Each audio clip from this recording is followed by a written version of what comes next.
تو حج اگر کرنا ہے واقعتاً 40 سال کی عمر سے پہلے کر لینا، ہاتھ پاؤں میں قوت رہتی، اور پیدل حج کرنا اس کا مزہ ہی الگ ہوتا۔ پیدل حج کرنے کی جو لذت ہے نا ماشاءاللہ، وہ آپ کو پھر دوبارہ سواریوں میں کرنے میں نہیں آتی۔ بچوں کو بڑا شوق رہتا ماں باپ کو حج کو بھیجانے کا، ماں باپ کو حج کو بھیجانا نہیں، خود جانا، ساتھ میں خود جا کے ماں باپ کی خدمت کرے تو معلوم ہوتا حج کیسا ہوتا۔ جو ماں باپ بیچارے گھر میں اٹھ کے پانی نہیں لے سکتے، ان کو وہاں پیدل پھرنے کو بھیج رہے ہیں۔ آپ بولو یہ حج کرا رہے ہیں یا ظلم کر رہے ہیں؟ پاک صلی اللہ علیہ وسلم نے فرمایا عرفہ کی شام میں اللہ تبارک و تعالی آسمان اول پر اپنی رحمت کی خاص تجلی نازل فرماتا ہے۔ سارے شیاطین جمع ہوتے ہیں، اس سے پوچھتے ہیں کہ کیا ہوا، کیوں اتنا پریشان ہے؟ کہنے لگتا ہے 60-70 سال تک جس آدمی کو میں نے گناہوں میں مبتلا رکھا، ایک سیکنڈ میں، ایک لمحے میں اللہ نے اسے بخش دے کر رحمت نازل فرمائی، میری ساری محنت بیکار گئی۔ تو یہ ہے عرفہ کا میدان، جہاں جانے کے بعد آدمی کی بخشش یقینی ہے۔ پہلی جب قافلہ آتا ہے تو حضور پاک صلی اللہ علیہ وسلم فرماتے ہیں اللہ کی رحمت ایسے اترتی ہے جیسے بارش نازل ہوتی ہے، تیز بارش بادل سے برسنے لگے تو جیسے محسوس ہوتا ہے۔ بعض صحابہ کرام فرماتے ہیں میدان عرفات میں حضور کے ساتھ میں ہم اللہ کی رحمت کو اترتے دیکھتے تھے۔ کیا ہوگی رحمت، وہ کیا آنکھیں تھی ہوں گی ماشاءاللہ، ہمارا دل بھی محسوس نہیں کر رہا۔ آج مسجد میں 100% اللہ کی رحمت میں شک کی کوئی بات ہی نہیں، لیکن نہ زبان محسوس کری، نہ آنکھ دیکھی، نہ دل محسوس کرا۔ مطلب سر سے پاؤں تک بیمار، ایسے بیمار کہ اللہ کی رحمت نہ دکھتی، نہ سنائی دیتی، نہ چکھنے میں آتی، نہ دل میں محسوس ہوتی۔ یہ متکبر آدمی پر اللہ رحمت کی نظر نہیں فرماتا عرفہ کے دن، باقی سب پر رحمت کی نظر فرماتا ہے۔ تکبر اتنا بڑا ہے کہ 2 دن ایسے ہیں اللہ تعالیٰ سب سے زیادہ لوگوں کو دوزخ سے آزاد فرماتا ہے 2 دنوں میں۔ ارشاد فرمایا ایک جمعہ کا دن اور ایک عرفہ کا دن۔ عرفہ کے دن اگر کوئی اپنی زبان، اپنی آنکھ اور اپنے کان کی حفاظت کرے، زبان سے برا نہ بولے، آنکھ سے برا نہ دیکھے، کان سے برا نہ سنے عرفہ کے دن، تو اللہ تعالیٰ اس عرفہ سے لے کر آنے والے عرفہ تک 1 سال اس کی حفاظت فرماتا ہے۔ اعوذ باللہ من الشیطان الرجیم، بسم اللہ الرحمن الرحیم۔ ان اللہ وملائکتہ یصلون علی النبی یا ایھا الذین آمنوا صلوا علیہ وسلموا تسلیما۔ اللہم صل علی سیدنا حبیبنا مولانا محمد وعلی آلہ وصحبہ افضل صلواتک وعدد معلوماتک وبارک وسلم۔ محترم حاضرین، معزز سامعین، السلام علیکم ورحمۃ اللہ وبرکاتہ۔ اگلا مہینہ ماہ ذی الحجہ قربانی اور حج کا مہینہ ہے۔ اس سے پہلے کعبۃ اللہ کے متعلق آپ کو تفصیلات بتائی گئی تھی کہ کعبہ شریف کی عظمت کیا ہے، اس کی تعمیر کیسے ہوئی اور اس مقام کی حرمت کیا ہے۔ آب زمزم وغیرہ کے متعلق بھی کچھ باتیں عرض کر دی گئی تھی۔ آج انشاءاللہ تعالی یوم عرفہ اور مقام عرفات کے بارے میں احادیث پاک ہم آپ کو سنانے کی سعادت حاصل کریں گے۔ پہلے ہم کو یہ جان لینا چاہیے کہ یوم عرفہ کس کو کہتے ہیں، مقام عرفات کس کو کہتے ہیں۔ یوم عرفہ کا معنی ہے ذی الحجہ، اس مہینے کی 9ویں تاریخ، یہ عرفہ کا دن کہلاتا ہے، اور عرفات کا ایک مقام ہے، میدان عرفات جس کو کہتے ہیں۔ تو میدان عرفات حاضرین یہ منا کے قربت میں واقع، منا کے بعد قربت میں واقع ایک مقام ہے میدان عرفات۔ دین میں، اسلام میں عرفات کے میدان میں حاجیوں کو ٹھہرنا کم از کم صبح سورج نکلنے کے بعد سے لے کر شام میں سورج ڈوبنے تک ٹھہرنا حج کے ارکان میں سے ہے، حج کے مناسک میں سے ہے۔ اگر کوئی اس مقام پر حاجی نہ ٹھہرے تو وہ گناہگار ہے۔ بہرحال حاضرین، عرفات کے میدان کی بھی فضیلت ہے، عرفہ کے دن کی بھی فضیلت ہے۔ عرفہ کا دن ان لوگوں کے لیے بھی ہے جو حاجی ہیں، ان لوگوں کے لیے بھی ہے جو شہر مکہ میں ہیں، اور ان لوگوں کے لیے بھی عرفہ کا دن ہے جو دنیا بھر میں رہتے ہیں۔ دراصل ذی الحجہ کی 9ویں تاریخ کو عرفہ کا دن کہتے ہیں، 9ویں ذی الحجہ کی تاریخ دنیا کے ہر مقام پہ آتا ہے، تو ہر جگہ عرفہ کا دن ہے۔ یہ بات میں اس لیے عرض کر رہا ہوں کہ بعض لوگ یہ سمجھتے ہیں کہ عرفہ کے دن روزہ رکھنے کی جو فضیلت ہے وہ صرف حاجیوں کے لیے یا پھر شہر مکہ میں رہنے والوں کے لیے، باقی دوسرے نہیں رکھ سکتے، ایسا سمجھتے ہیں بعض لوگ، تو یہ ان کی غلط فہمی ہے۔ عرفہ 9ویں ذی الحجہ جس مقام پہ آئے وہاں کے لوگوں کے لیے عرفہ کے دن روزہ رکھنا مستحب ہے، فضیلت ہے، اس کی بڑی فضیلتیں ہیں۔ چند باتیں ہم احادیث پاک کی روشنی میں آپ کے سماعت میں لائیں گے۔ مصنف عبدالرزاق امام بخاری رحمۃ اللہ علیہ کے استاذ ہیں، انہوں نے اپنی کتاب میں لکھا ہے حضور پاک علیہ الصلوۃ والسلام سے پوچھا گیا عن صیام یوم عرفہ، یعنی یوم عرفہ کے دن، یوم عرفہ کو روزہ رکھنے کے بارے میں پوچھا گیا 9ویں ذی الحجہ کو۔ نبی پاک صلی اللہ علیہ وسلم نے فرمایا یکفر السنۃ التی قبلہا، یعنی عرفہ کے دن روزہ رکھنا اس سے پہلے والے 1 سال کے گناہوں کا کفارہ ہے۔ مطلب اب عرفہ کا دن جیسے ذی الحجہ میں آنے والا ہے، تو اس دن اگر کوئی روزہ رکھے تو پچھلے 1 سال کے گناہوں کا کفارہ ہو جاتا ہے۔ کفارہ کا مطلب وہ گناہوں کا اثر روکنے کا ذریعہ بنتا ہے، جو غلطی ہوئی وہ غلطی کی تلافی کا ذریعہ بنتا ہے۔ نبی پاک صلی اللہ علیہ وسلم کا یہ فرمان عالی شان ہے۔ مصنف عبدالرزاق میں یہ حدیث ہے، حدیث نمبر 7826۔ اور ایک حدیث شریف ہے، حضور پاک صلی اللہ علیہ وسلم سے عرفہ کے روزے کے بارے میں پوچھا گیا تو فرمایا کفارۃ سنتین سنۃ ماضیۃ و سنۃ مستأخرۃ، یعنی عرفہ کے 1 دن روزہ رکھنا 2 سال کے گناہوں کا کفارہ ہے، 1 سال جو گزر گیا، 1 سال جو آنے والا ہے، تو دونوں سال کے گناہوں کا کفارہ بنتا ہے۔ یہ بھی مصنف عبدالرزاق میں ہے، 7827 حدیث نمبر۔ تو حاضرین، ان 2 احادیث پاک سے معلوم ہوتا ہے کہ عرفہ کے دن روزہ رکھنا مستحب ہے، اور صحابہ کرام رضوان اللہ عنہم اجمعین وہ جو شہر مکہ میں تھے، وہ جو شہر مکہ میں نہیں تھے، وہ دونوں بھی عرفہ کے دن روزہ رکھتے تھے 9ویں ذی الحجہ کو۔ مدینہ پاک میں رہنے والے صحابہ بھی روزہ رکھتے تھے، شہر مکہ میں رہنے والے صحابہ بھی روزہ رکھتے تھے۔ عرفہ کا دن حاجیوں کے لیے ہے، ان کو ہی روزہ رکھنا ہے، اگر یہ کہیں گے تو پھر مدینہ پاک میں کون سا حج تھا جو وہاں رہنے والے صحابہ نے روزہ رکھا ہے؟ تو بہرحال حاضرین کرام، اس کے متعلق اور ایک حدیث پاک ہے، آپ وہ سمجھیں گے تو بات اچھی طرح سمجھ میں آئے گی۔ یہ بھی مصنف عبدالرزاق میں ہے کہ ایک شخص حضرت امام حسن امام حسین رضی اللہ تعالیٰ عنہما کے پاس آئے، ان کو معلوم ہوا کہ عرفہ کسے دونوں میں سے کسی نے روزہ رکھا ہے، کسی نے نہیں رکھا ہے عرفہ کے دن۔ ان کو معلوم ہوا تو وہ آئے اور پوچھنے لگے جئت اسألکما عن امر اختلفتما فیہ، یعنی میں آپ کے پاس اس لیے آیا ہوں، آپ دونوں حضرات نے ایک مسئلے میں اختلاف کیا ہے، ایک بارے میں اختلاف کیا ہے ایک عمل کے متعلق، تو میں اس کے بارے میں آپ سے جاننے کے لیے آیا ہوں، پوچھنے کے لیے آیا ہوں کہ آپ حضرات نے اس بارے میں اختلاف کیوں کیا؟ تو وہ حضرات نے فرمایا کیا بات ہے؟ تو کہا کہ عرفہ کے دن آپ نے روزہ رکھا، آپ نے نہیں رکھا۔ سرکار دو عالم صلی اللہ علیہ وسلم کے 2 نواسوں میں سے ایک نواسے امام حسن یا حسین میں سے کوئی ایک نے روزہ رکھا تھا، کسی ایک نے نہیں رکھا تھا، تو میں یہ پوچھنا چاہتا ہوں کہ آپ نے اختلاف کیوں کیا؟ تو جواب کیا دیتے ہیں؟ دونوں بزرگوں نے فرمایا ہم نے تو کوئی اختلاف نہیں کیا،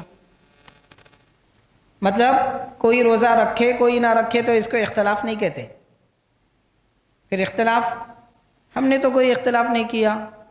پھر کیا فرمایا؟